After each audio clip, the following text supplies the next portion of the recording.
Hi, my name is Ricardo and I would like to talk about non-profit organizations and the Disaster Management Act. In fact, I'm going to do about 3 videos on this topic, which is quite complex and it's got significant implications for non-profit organizations. So this video is going to focus more on the context. I'm going to look at the Act itself, and I know things are happening at quite a fast pace, especially with regards to the regulations and the directions being published. This video is not going to focus on those aspects. It's going to focus on the Act itself and the context within which the Act has been promulgated. So, first thing I want to look at is the issue of the constitutional design of the South African system. Now, we embrace the whole concept of separation of powers. Now, just this topic, it's so wide and it can actually take up a lot of time. There's been a lot of articles written about it, and also judgments have addressed this particular issue and grappled with some of the complexities of this particular issue. I'm just going to sort of deal with the basics of the separation of powers principle. Now, under that, there are 3 arms of the state: legislative, executive, and the judicial. Now, they all have different functions, and that's been recognized in our courts. There's a particular judgment that I want to refer to, and it came out in 2017 from the Constitutional Court, where it says that each arm enjoys functional independence in the exercise of its powers. The court further said that all 3 must always caution themselves against intruding into the constitutionality assigned operational space of the others, save where the encroachment is unavoidable and constitutionally permissible. And that judgment came out in 2017. So the principle, as embraced by the Constitutional Court, is that the judiciary is the ultimate guardian of our Constitution. Constitutional mandate is to ensure that other branches of government act within the bounds of the law, fulfill their constitutional obligations, and account for their failure to do so. Now, the court said that vigilance against inadvertent but effective usurpation of the powers and authority of the others would be important. So, in essence, the issue of precisely where the line is drawn between those 3 arms of government, that it's an ongoing issue. And I think it's especially in this particular context that, that issue is being highlighted. So if we look at the Disaster Management Act, now that has been enacted through Parliament. So there's been a legislative process, and the law, I think, came into operation in 2004, and it lists basically a number of measures that we must do as a country when there's a national disaster, or even a provincial or a municipal disaster.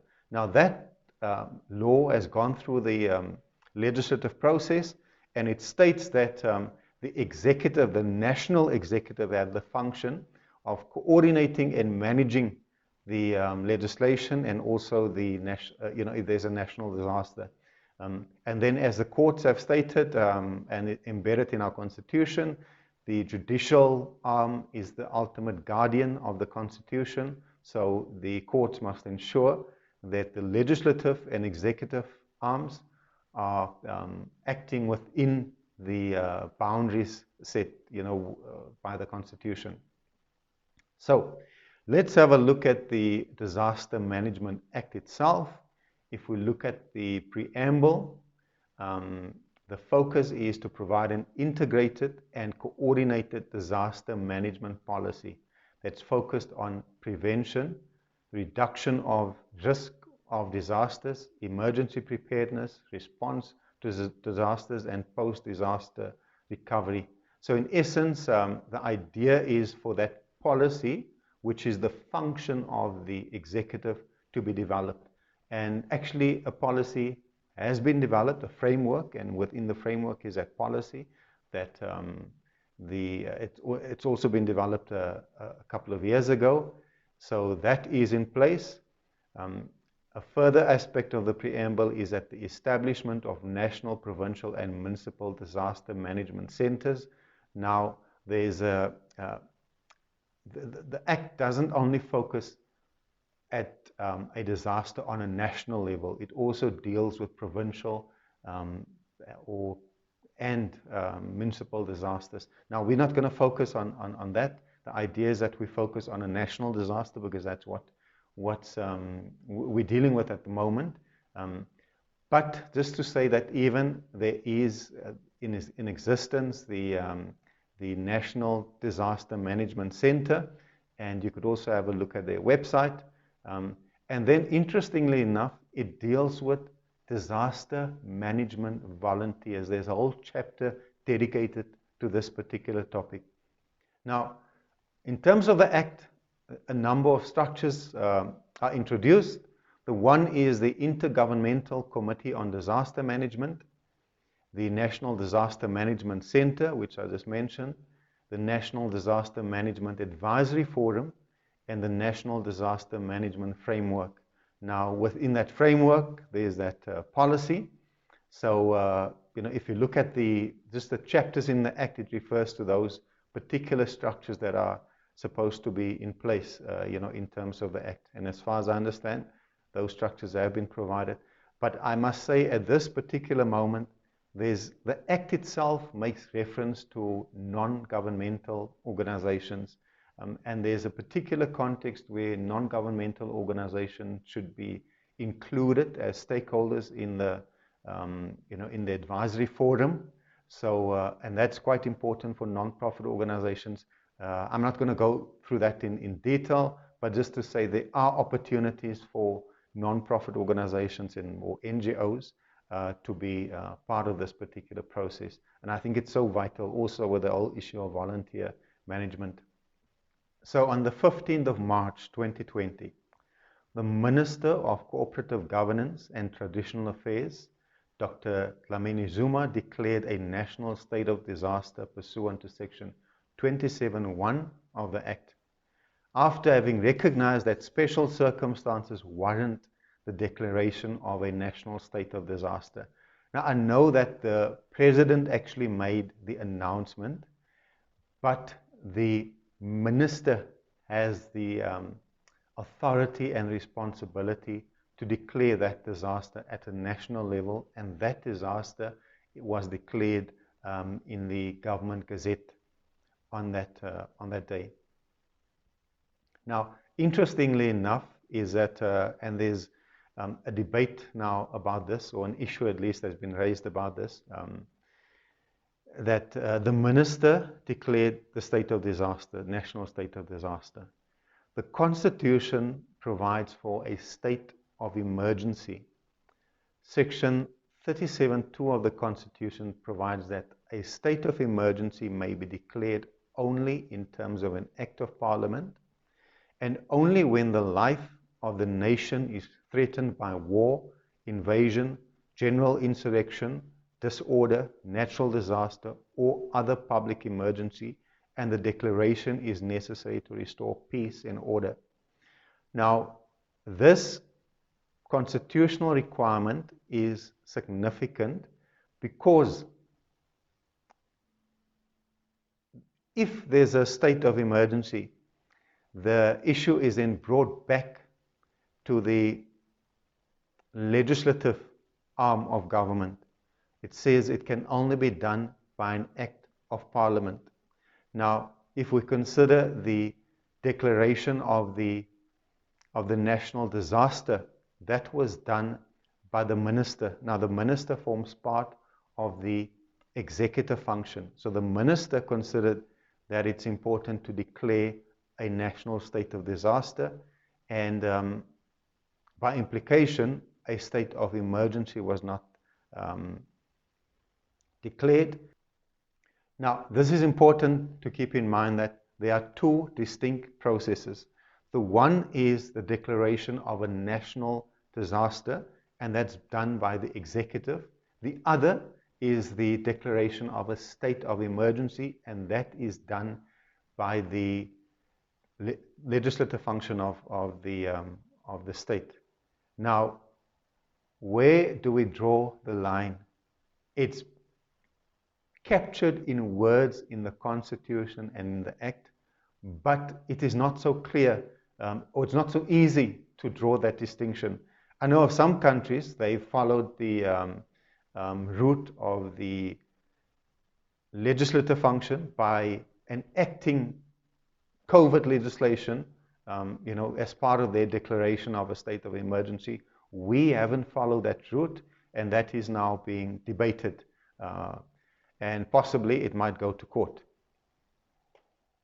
Okay, so under section 27(2) of the Act, the minister is empowered to make regulations, issue directions, authorize the issue of directions to the extent permitted under the Act.